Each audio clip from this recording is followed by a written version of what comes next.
मैंने कोशिश की ये समझाने की कि स्टेट लिस्ट और यूनियन लिस्ट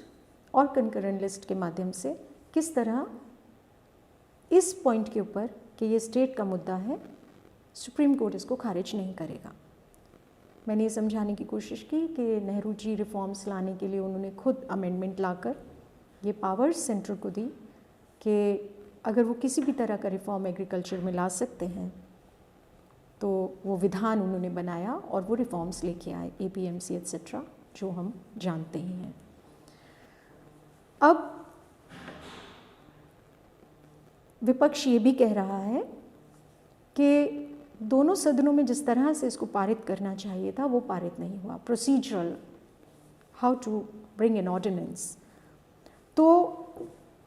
हमारे कॉन्स्टिट्यूशन में आर्टिकल 123 और आर्टिकल 213, ये दो आर्टिकल्स ऐसे हैं जिसमें सेंटर और स्टेट के पास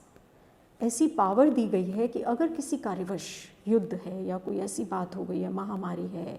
या ऐसी कोई चीज़ है जिसके कारण पार्लियामेंट का सत्र नहीं बुलाया जा सकता है, तो उस वक्त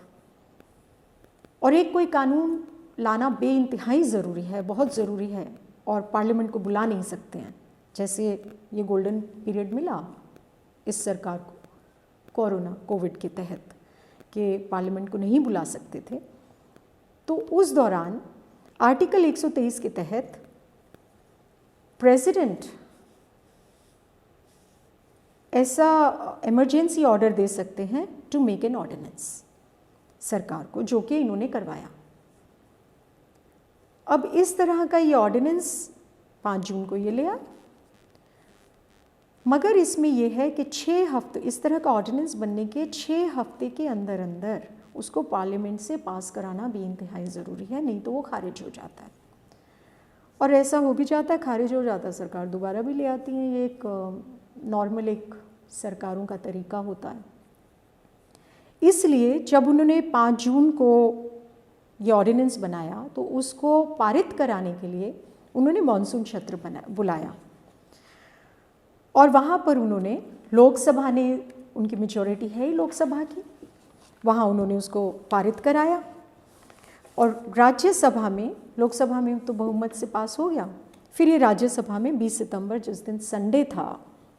ये प्रस्ताव रखा गया, और वहाँ पर जो कि हम सुन ही रहे हैं कि हाथ उठाकर वोटिंग ना होकर इसको पारित कराया गया वॉइस वोट के द्वारा। वो भी उनके पास एक पेज है, वो कह सकते हैं, क्योंकि ऐसा है कि जब वोटिंग होती है तो उसमें ये भी लिखा हुआ है कि उस वक्त हर व्यक्ति को, हर मेंबर को अपनी निर्धारित सीट के ऊपर बैठकर वोट करना होता है। मगर कोरोना के कारण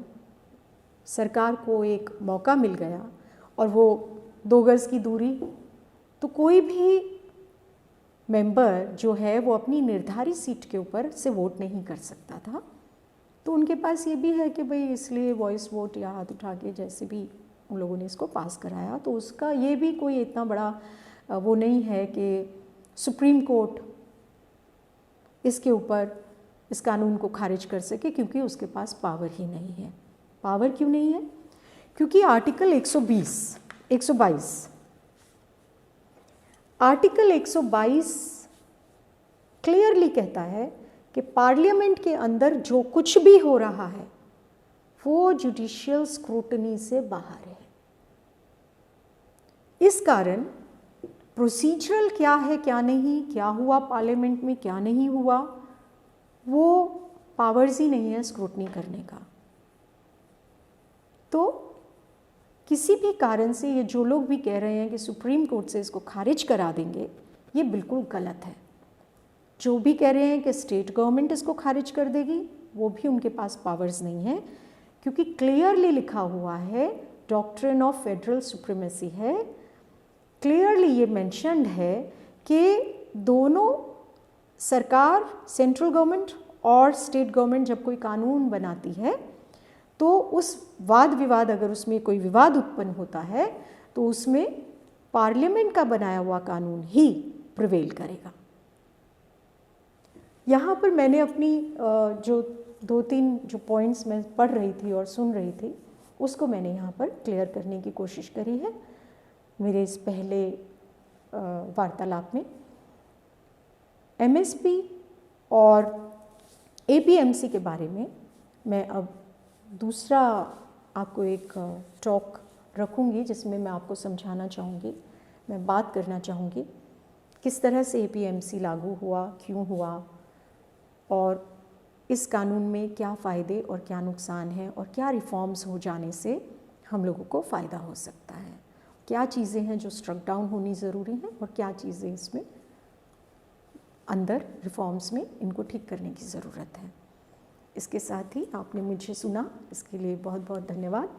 मेरी छोटी सी कोशिश है मेरे देश हित के लिए।